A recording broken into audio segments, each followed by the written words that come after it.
CBI लगातार सख्त सवालों को सामने रख रही है। रिया चक्रवर्ती उनके जवाब दे रही है। जी हां, लगभग 5 से 6 घंटे बीत चुके हैं। रिया चक्रवर्ती से पूछताछ इस वक्त भी जारी है। डीआरडीओ ऑफिस मुंबई, जहां पर यह पूछताछ चल रही है। और बड़ी खबर यह है कि एनसीबी ने ईडी को कुछ और दस्तावेज सौंपे हैं।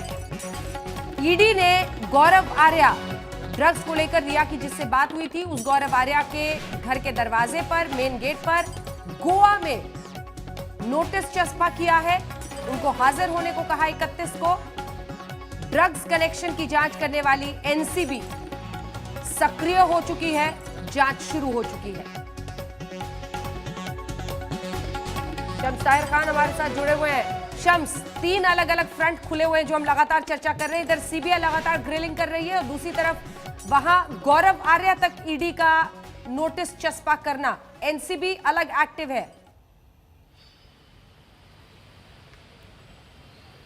देखिए अंजना, यहाँ पे 2-3 चीजें हैं। एक, जो गौरव आर्या का है वो पहले से तय था कि उनसे पूछताछ होगी। अभी तो ईडी है, इसके अलावा अभी एनसीबी भी बाकी है।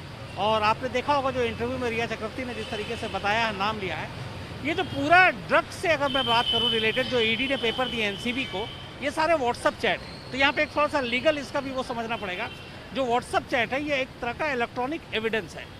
अब सिर्फ इलेक्ट्रॉनिक एविडेंस कोर्ट में एडमिसिबल नहीं है, आपको उसके साथ वहाँ पे सपोर्टिंग एविडेंस देना पड़ेगा। तो सपोर्टिंग एविडेंस कहाँ से लाएंगे? अगर 2 लोग ड्रग्स की बात कर रहे हैं व्हाट्सएप पे, तो उसके लिए फिर गौरव आर्या या बाकी जितने कैरेक्टर हैं उन सबको बुलाकर पूछताछ करना, उन सबको बुलाकर उनसे सबूत लेना, उनके जरिए ड्रग पैडलर तक पहुंचना, उनके जरिए फिर ड्रग डीलर तक पहुंचना, और अगर ड्रग का कारोबार है तो फिर ड्रग माफिया तक पहुंचना। तो इस इलेक्ट्रॉनिक एविडेंस को आपको बाकी एविडेंस के साथ जोड़ना पड़ेगा, तभी आप कोर्ट में इस केस को बेहतर तरीके से रख सकते हैं। और इसीलिए एक तरफ ईडी फाइनेंशियल एंगल में तमाम एविडेंस जुटाने की कोशिश कर रही है, एनसीबी ने अपनी इनिशियल जांच शुरू कर दी है। उसके बाद वो इन लोगों से एक-एक करके पूछताछ करेंगे। गौरव आर्या ईडी के बाद एनसीबी के भी दरवाजे पे पहुंचेंगे। तो अभी ये जो पूरी जाँच है ये धीरे धीरे आगे बढ़ेगी। मैं बार बार कह रहा हूँ, 8वां दिन बेशक सीबीआई का है, लेकिन कैरेक्टर और कहानियाँ इतनी हैं कि अभी पूछताछ, इंट्रोगेशन, ये सारी चीज़ें आगे भी होती रहेंगी और उसके बाद ही अब किसी नतीजे पर पहुंचेंगे। सुशांत की मौत, ड्रग्स, मनी, इन सारी चीज़ों के पीछे की सच्चाई है क्या? बिल्कुल, और यही सच्चाई तक पहुंचने की कोशिश में ये तफ्तीश बहुत तेजी से बढ़ रही है। अभिषेक आनंद हमारे साथ जुड़ते हैं, तो लिए चलिएगा, गोवा भी गौरव आर्या के घर पर पहुंची है।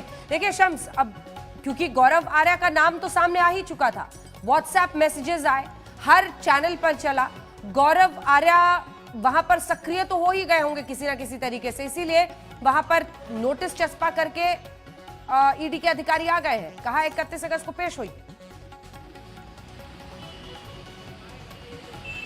चूंकि नोटिस चिपका दिया गया है गौरव आर्या को, अब पेश होना ही पड़ेगा। क्यों? इसकी एक वजह ये भी है कि अगर उन्हें ईडी के इस नोटिस के बावजूद पेश नहीं होते तो उन्हें ये भी पता है कि अभी बात सिर्फ ईडी की नहीं है, इसके बाद एनसीबी की है।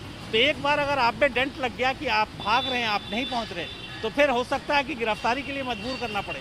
तो इसलिए उनको वहाँ पे पेश होना पड़ेगा। नंबर 2, गौरव आर्या के बारे में जो जितनी जानकारी वो ये इनका है कि एक तो बॉलीवुड इंडस्ट्री में खासतौर पे जो बड़े बड़े लोग हैं उन सब के साथ उसके अच्छे खासे रिश्ते हैं, और इसीलिए गोवा में जिस जगह उसने ये रेस्तरां खोला है उसमें भी बड़े बड़े नामचीन और तमाम ऐसे लोग आते हैं। तो ड्रग्स के साथ गौरव आर्या का नाम, और उसके ज़रिए न सिर्फ इस केस में बल्कि हो सकता है कि बॉलीवुड में और कहाँ कहाँ सप्लाई या चेन है या क्या नेटवर्क है, इन सारी चीज़ों का भी खुलासा इस केस के जरिए बहुत मुमकिन है कि हो जाए। आप बने रहिए हमारे साथ, आपके पास हम आएंगे। हमारे तमाम अन्य सहयोगी भी हमारे साथ बने हुए। रिया का नंबर आ गया। जी हां, 7 दिन की माता 25 सबूत जुटाने के बाद पूरी